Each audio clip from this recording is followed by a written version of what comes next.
una aurícula izquierda, una aurícula derecha, un ventrículo derecho, una aurícula izquierda, un ventrículo derecho. ¿Sí? Un ventrículo izquierdo y un ventrículo izquierdo. Y un ventrículo izquierdo. ¿Sí? Entonces, ¿qué es lo que pasa? A mi aurícula derecha llega la vena cava, ¿sí? La vena cava superior, la vena cava inferior, transportando sangre. Voy a hacerlo otra vez. Voy a hacerlo de otro color para que entiendan. Transportando sangre que no está oxigenada. ¿Sí? Esa sangre discurre de la aurícula derecha hacia el ventrículo derecho a través de la válvula tricúspide. ¿Sí? Del ventrículo derecho va a salir una gran arteria que es la arteria pulmonar. ¿Sí? Esta arteria pulmonar va a llegar al pulmón, se va a ramificar, de igual manera que hace el pulmón, se ramifica,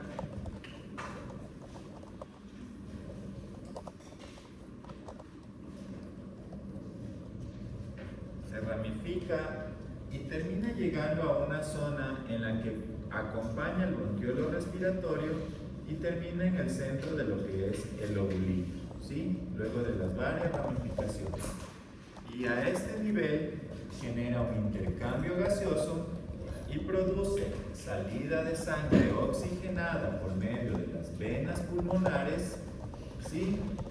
Esas venas pulmonares van a llegar a la aurícula izquierda, recuerde que son 4, con sangre oxigenada. ¿Por medio de qué válvula van a bajar al ventrículo izquierdo? Por medio de la válvula mitral, que en realidad se llama, es más fácil. Va a bajar al ventrículo izquierdo y del ventrículo izquierdo va a salir la aorta al resto del cuerpo llevando sangre oxigenada. Esa es la circulación y esto corresponde a la circulación general de nuestro cuerpo. Pero la circulación general a su vez se divide en una circulación sistémica y una circulación pulmonar.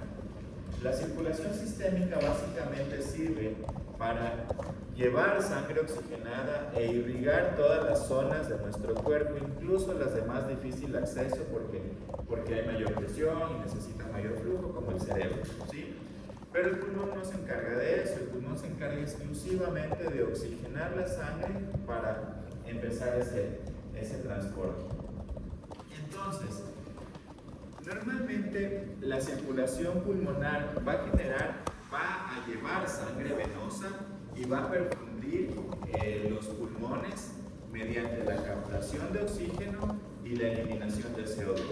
Básicamente lo que vamos a hacer es eso. Desde el ventrículo derecho va a salir la arteria pulmonar, en el pulmón se va a perfundir a nivel de los alveolos y por medio de las venas pulmonares va a ir hacia la aurícula izquierda y de ahí se genera toda la circulación sistémica. ¿Sí? Ahora, ¿qué es lo que pasa? Es indispensable que existan 2 elementos para cumplir la función respiratoria. El uno ya lo conocimos, que es la ventilación, el ingreso de oxígeno dado por todas las presiones. Pero el segundo de ellos es la perfusión, es decir, la irrigación adecuada de sangre oxigenada.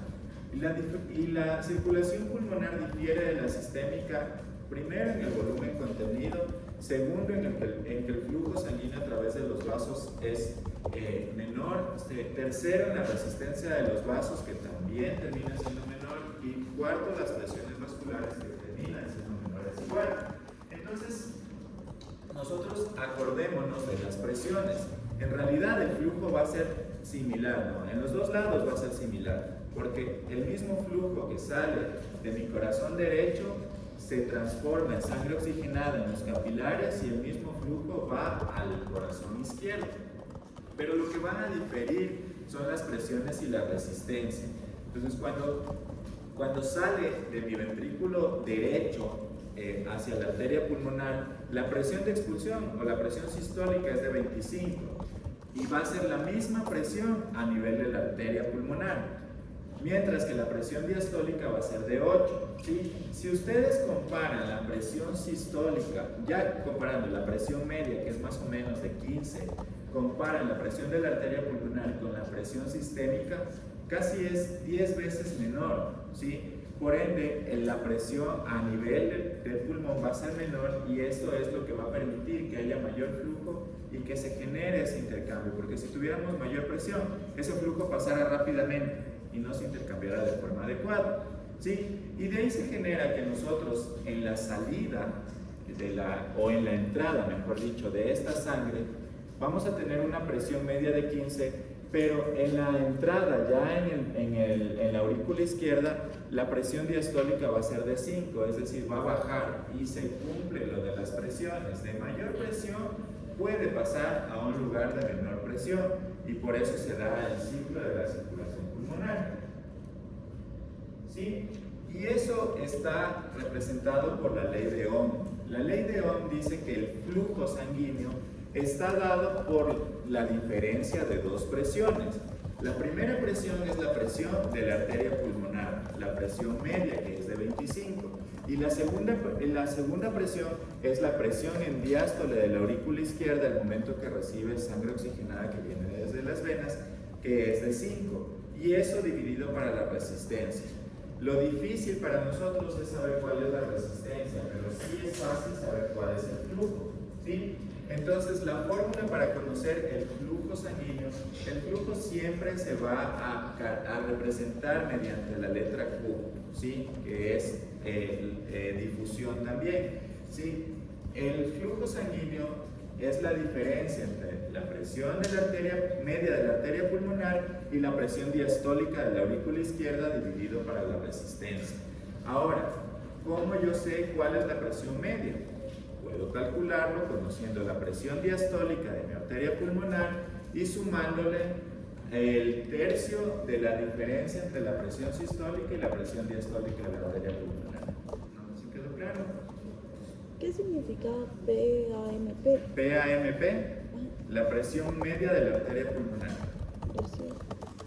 ¿Sí? Entonces, la presión media de la arteria pulmonar, yo conozco mi presión diastólica. ¿Cuál es la presión diastólica de la arteria pulmonar? 8. ¿Sí? Conozco la presión sistólica, que es 25. Entonces hago esa diferencia, 25 menos 8 me da 17. El tercio de eso son como 5 o 6, más o menos. Y si sumo la presión diastólica, que es 8 más 6, la presión media termina siendo alrededor de 13, pero por cuestiones de logística, más bien todas las bibliografías dicen que la presión media está en 15. En los consensos de hipertensión pulmonar ahora se habla que la presión media en realidad es menor de 15 y que bordea los 13, que es lo que tenemos fisiológicamente, ¿sí? Lo que les decía, es fácil para nosotros conocer el flujo mediante esto, pero lo difícil es conocer las resistencias. Y de ahí que nosotros podemos hacer intercambios de esta ecuación y conocer que la resistencia es igual a la diferencia de presiones de un lado con el otro para el flujo sanguíneo. Y esto es lo que se conoce como la resistencia vascular pulmonar. De esa manera nosotros conocemos la resistencia vascular pulmonar. Y es la diferencia de la presión media para la presión diastólica de la aurícula izquierda dividido para el gasto cardíaco. ¿Cuánto es el gasto cardíaco normal? Ustedes ya recibieron o están recibiendo oficio de corazón, ¿cierto?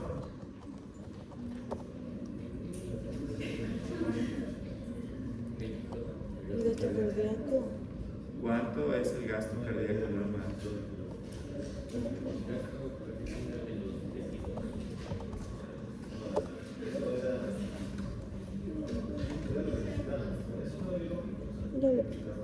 Nadie sabe cuánto es el gasto cardíaco. Voy a hablar con su profesor de fisiología. A ver, no me califica el video. Me quita la mano. No, eso depende de las necesidades. Digamos, ¿cuánto es el gasto cardíaco promedio? 5 a 6 litros. Ese es el gasto cardíaco promedio. Entonces, todos ya conocemos cuál es el gasto cardíaco promedio. Por eso es más fácil calcular las resistencias vasculares pulmonares. porque conocemos el gasto cardíaco promedio, conocemos cuál es la presión media alrededor de la arteria pulmonar y conocemos cuál es la presión diastólica de la aurícula izquierda. Todo esto mediante cateterismos, ¿sí? Ahora, nosotros podemos decir que la baja resistencia en comparación con la circulación sistémica puede estar dada por las presiones y que habitualmente la resistencia la resistencia vascular pulmonar ya es baja, pero puede ser incluso más baja si la presión dentro de los vasos se incrementa, y eso está representado en el gráfico de acá. Ustedes ven que la presión dentro de las arteriolas o de las venas va aumentando, la resistencia va disminuyendo, ¿sí? Por ese motivo es que se producen los intercambios a nivel pulmonar, ¿sí? Y eso está dado por dos condiciones, eso puede estar dado por dos condiciones, lo que se conoce como reclutamiento y lo que se conoce como distensión. ¿Qué es lo que pasa? Nosotros tenemos, ya vamos a hablar más adelante, tenemos zonas del pulmón que son menos irrigadas y menos ventiladas. Entonces, bajo condiciones normales, algunos capilares pueden estar abiertos, ¿sí? Pero sin flujo de sangre. Es decir, están ahí no haciendo nada, constituyendo una zona muerta que no sirve para intercambio. Pero al incrementarse la presión, se incrementa el flujo y disminuye así la resistencia, ¿sí? Eso puede pasar en algunas cuestiones, vamos a ver más adelante, por ejemplo, en enfermedades como choques hemorrágicos o en ventilaciones excesivas, me pueden generar alteraciones y producir este reclutamiento. Entonces, el reclutamiento es que aquellos capilares que no están llenos, ¿sí?, a pesar de estar abiertos o cerrados, si se incrementa la presión en un sitio antes de ellos, en las arteriolas o en las venas, va a generar que esos capilares se vuelvan a llenar. Eso es reclutamiento. Por otro lado, tenemos la distensión.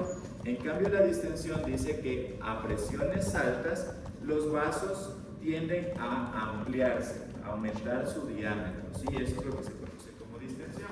Y son mecanismos que nos ayudan a mejorar las resistencias vasculares. Entonces aquí tenemos un gráfico, tenemos una circulación que aparentemente es normal, donde tengo unos capilares que están cerrados, que son el segundo y el cuarto. En el reclutamiento, lo que hace el aumento de presiones es que esos capilares se abran, y en la distensión, el aumento de la presión lo que hace es que los otros capilares que ya están abiertos amplíen para que aumente su volumen y aumente su resistencia, ¿sí? Y disminuye su resistencia. Ahora, esta clase es súper cortita. Ahora, ¿qué es lo que vamos a hacer con la medición del gasto cardíaco? Nosotros necesitamos saber la medición del gasto cardíaco para saber cómo es el mecanismo de difusión de nuestro cuerpo. Y eso se puede hacer de dos formas. De forma física, introduciendo un catéter de Swan-Ganz, que lo introducimos por la arteria femoral, por la arteria humeral, por la arteria radial, nos vamos hasta el corazón derecho y de esa manera medimos el gasto cardíaco, corazón derecho y corazón izquierdo. Pero la otra es utilizando la ecuación de Fick, o no es lo mismo que la ley de Fick, ¿sí? La ecuación de Fick me ayuda a medir el consumo de oxígeno. Y en realidad, lo que me permite conocer la ecuación de Fick es que el volumen de oxígeno por minuto que yo tengo en la boca es el mismo volumen de oxígeno que tengo en mis pulmones, ¿sí? Eso me permite conocer la ley de Fick. Y por eso a los deportistas les pueden medir fácilmente su cantidad de VO2. Haciéndoles una especie de espirometría, les introducen un aparato y les ponen a correr y ahí les miden qué cantidad de oxígeno ellos expiran e inspiran. Entonces de esa manera calculan el VO2, pero ese se llama VO2 máximo. Entonces el VO2 es igual al flujo multiplicado por la concentración arterial de oxígeno menos la concentración venosa de oxígeno, ¿sí? Ahora, el flujo, si yo modifico mi ecuación para conocer cuál es el flujo sanguíneo, divido el VO2, que lo voy a conocer midiéndolo a través de esta especie de espirometría, y lo divido para la concentración arterial de oxígeno y la concentración venosa de oxígeno. ¿Y cómo sé cuál es la concentración arterial de oxígeno y cuál es la concentración venosa de oxígeno? Una persona levanta la mano que sepa y tiene un punto extra en su prueba. ¿Cómo conozco yo la concentración arterial y venosa de oxígeno? Por una gasometría. Me mandas un mensaje, me pongo una pregunta adicional. Facilito, haciendo una gasometría. Entonces, yo tomo a mi paciente, le tomo una gasometría arterial y le tomo una gasometría venosa y conozco ya. Entonces, de esa manera calculo mi flujo. Ahora, ¿cómo? ¿Y no podríamos sacar el valor de la concentración arterial también de una gasometría venosa? Porque nos dijeron que era una función mucho más difícil. Verás, tú acuérdate que en las venas hay menor concentración de oxígeno. ¿Por qué razón? Porque ya hablamos de la circulación sistémica. Entonces, no puedes obtener la concentración arterial de oxígeno si tomas una vena. Por eso cuando estamos en el hospital, las pedimos a los internos, cuando son nuevitos y casi no han ido al hospital, toman una gasometría arterial, vienen así, una gasometría. Es PO2 de 30, pero es venosa. No, doctor, es arterial, yo le juro que le saqué de la arteria. Pero tú ya ves ahí, y es venosa porque las concentraciones siempre van a ser menores y la saturación de oxígeno va a ser menor. Entonces, en una gasometría arterial, la saturación de oxígeno normal tiene que ser mayor de 60, y eso ya es un punto para nosotros decir si es arterial y lo hizo bien. ¿Sí? Listo. Entonces, y el VO2 lo calculo conociendo el volumen inspiratorio por la fracción inspirada de oxígeno y restándolo del volumen expiratorio por la fracción inspirada de oxígeno. Simplemente para conocer cómo calcular el gasto cardíaco o el flujo sanguíneo, ¿sí? Entonces, de esa manera, la circulación aporta en nuestros pulmones. Ahora, hay diferencias en cuanto a la ventilación y perfusión en cada una de las partes de nuestro pulmón. Ustedes recuerden que a nivel, que el momento que nosotros generamos inspiración, producimos cambios de presión, pero estos cambios de presión van a ser distintos en cada parte de nuestro cuerpo, ¿sí? Van a ser distintos en cada parte de nuestro pulmón. Y habitualmente la presión intrapleural, que forma parte mucho del mecanismo inspiratorio, va a ser mucho más negativa hacia las bases y por ende eso va a generar que yo tenga mayores presiones intraalveolares, ¿ok? Y se van a producir estos cambios entre ventilación y perfusión. Ahora, ¿cuáles son las diferencias regionales entre la ventilación? Nosotros tenemos en el pulmón tres zonas que fueron denominadas por West, como la zona 1, la zona 2 y la zona 3. Tomando en cuenta que la presión negativa intrapleural es mayor en la parte alta que en la parte baja, ¿sí? Segundo, que la diferencia de volúmenes va a estar dada porque normalmente los alvéolos del ápice van a tener mayor volumen, pero a su vez esto es lo único que va a generar es que solo sean más ventilados, pero recuerden que tenemos menores presiones de expansión en estos niveles, mientras que en los niveles más bajos, que tenemos menos alvéolos más pequeños, pero en más número, vamos a tener mayor expansión. Entonces nosotros tenemos ahí dos diferencias, ¿sí? La primera que está dada por volumen, y la zona 1 va a estar más ventilada que las bases, pero por unidad de volumen, ¿ok? Quiere decir que cada alvéolo que es más grande que los de las bases, va a estar mejor ventilado en los ápices, ¿sí? Pero esto no significa que esa es la zona más ventilada. La zona más ventilada es la zona que tiene mayor número de alvéolos y esa es la zona basal. Entonces, la zona 3 en realidad es la zona de mayor ventilación por unidad de superficie. Acuérdense cuando hablamos en la clase anterior que si nosotros extendemos los alvéolos se vuelven una gran superficie, ¿sí? Entonces, si tenemos menos alvéolos en los ápices, vamos a tener menor captación de oxígeno que si tenemos más alvéolos en las bases. Y eso es lo que me dice West al analizar sus zonas, ¿sí? Entonces, si yo les pregunto, ¿cuál es la zona más ventilada por unidad de superficie? ustedes van a responder que es la zona 3, porque tengo mayor número de alvéolos. Pero ¿cuál es la zona más ventilada por volumen? Es la zona 1, porque tengo alvéolos más grandes a pesar de ser más pequeños. ¿Sí? Dime.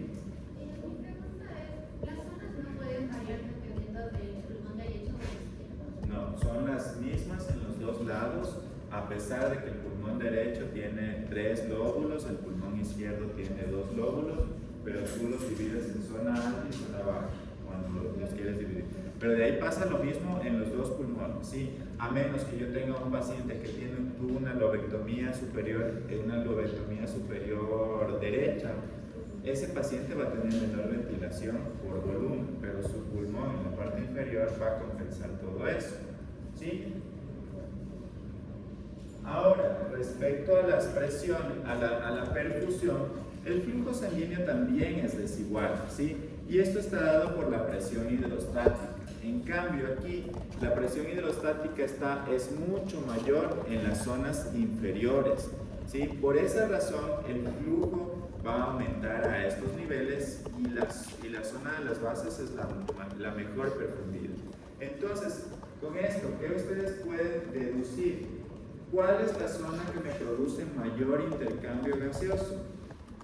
La zona 3, porque es la zona que está más perfundida y la zona que tiene más superficie alveolar para perfundir. ¿Listo?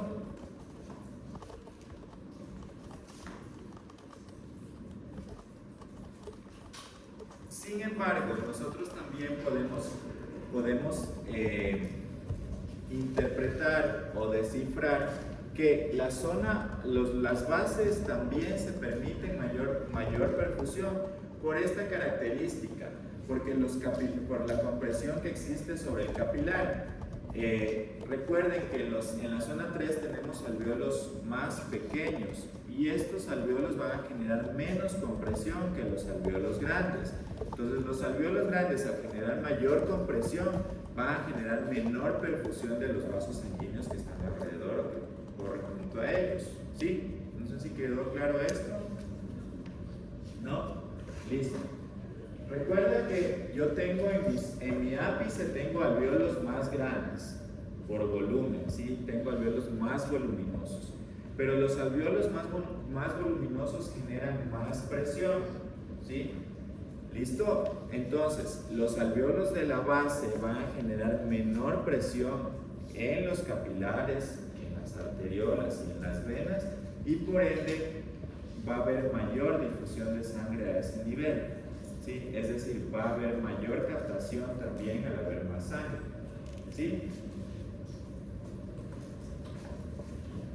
Entonces, si se requiere la ramificación de los pulmones, Ahí es cuando tendría problema. Sí, exacto. Cuando un cirujano torácico hace una lobectomía inferior, ese es un paciente que tenemos que tener más cuidado porque tiene menos zona de perfusión y menos zona de ventilación. Ahora, ¿qué pasa? Acuérdense que influye mucho la presión, los cambios de posición, ¿sí? Para el flujo y la presión hidrostática. Entonces, si yo estoy de pie o sentado, pues mi presión hidrostática va a ser mayor hacia abajo, ¿no es cierto? Y voy a tener mayor flujo hacia abajo. Pero si yo me acuesto boca arriba, mi presión hidrostática se va a ir hacia las zonas inferiores. Y por eso, con los cambios de posición, también puede haber estos cambios en cuanto a la difusión o al flujo sanguíneo. Sí, es decir, que si yo me acuesto, voy a tener mayor difusión hacia mis zonas más declives, es decir, hacia las zonas que están más abajo, más hacia atrás. Y de eso se han valido los intensivistas, por ejemplo. El paciente en la época COVID, no sé si ustedes escucharon, lo pronaron, es decir, lo pusieron boca abajo. ¿Por qué le pusieron boca abajo? Porque de esa manera hacen que las zonas anteriores, que son menos perfundidas, se sigan perfundiendo más, y las zonas apicales, las zonas de hacia atrás, que son más ventiladas, se ventilen más, y eso se llama reclutamiento también, es decir, empiezan a generar más alvéolos por los cambios de presión. ¿Listo?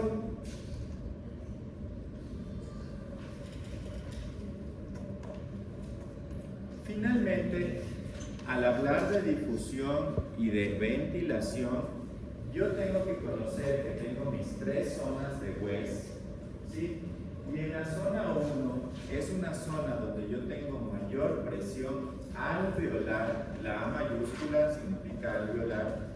La presión alveolar va a ser mayor a la presión arterial y esta va a ser mayor a la presión venosa. Entonces, ¿qué deduzco de esto? Si yo tengo más presión alveolar, tengo menos flujo sanguíneo, por ende tengo menos difusión. Y esto puede llegarse a convertir en un espacio muerto.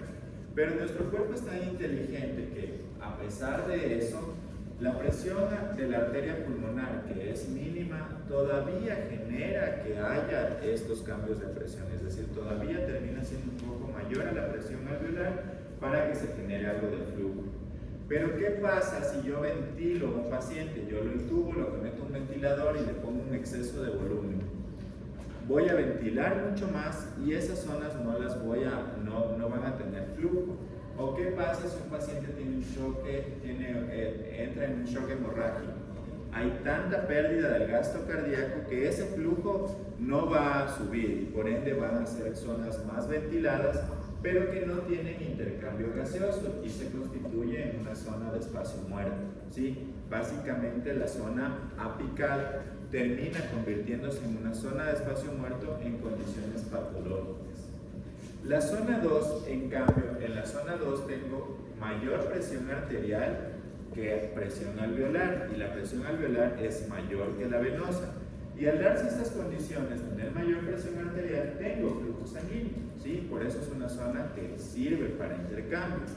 Y finalmente la zona 3, en la que tengo mayor presión arterial, mayor presión venosa y la presión alveolar va a ser menor, es la zona ideal para que se produzca este mecanismo de difusión e intercambio gaseoso, ¿sí? Esas son las zonas de Weiss y esto tienen que sabérselo al revés y al derecho.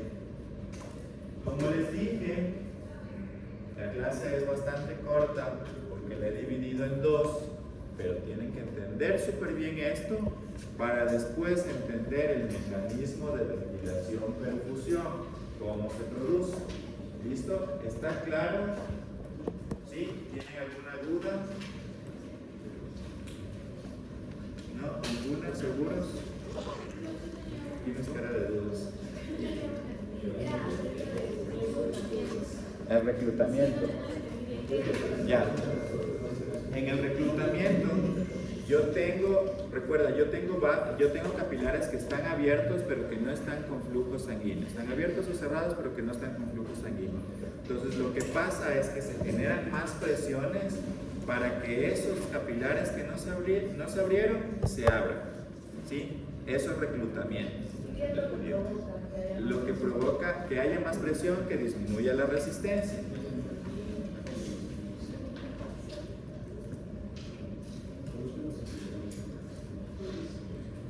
En este gráfico se produce, ¿sí? Se ve. Entonces, yo tengo la resistencia vascular pulmonar y tengo la presión.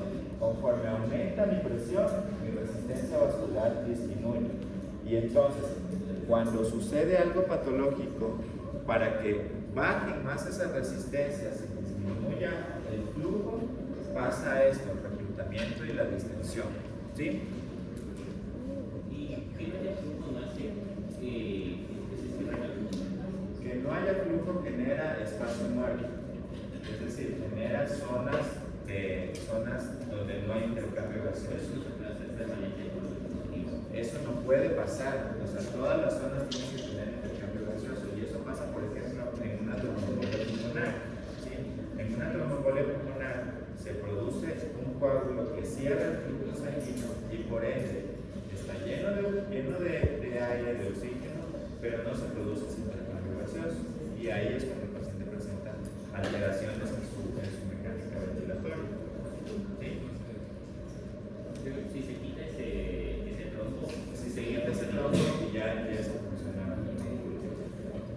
O lo que pasa es que se generan ramas colaterales para permitir esa zona. ¿Alguna otra pregunta?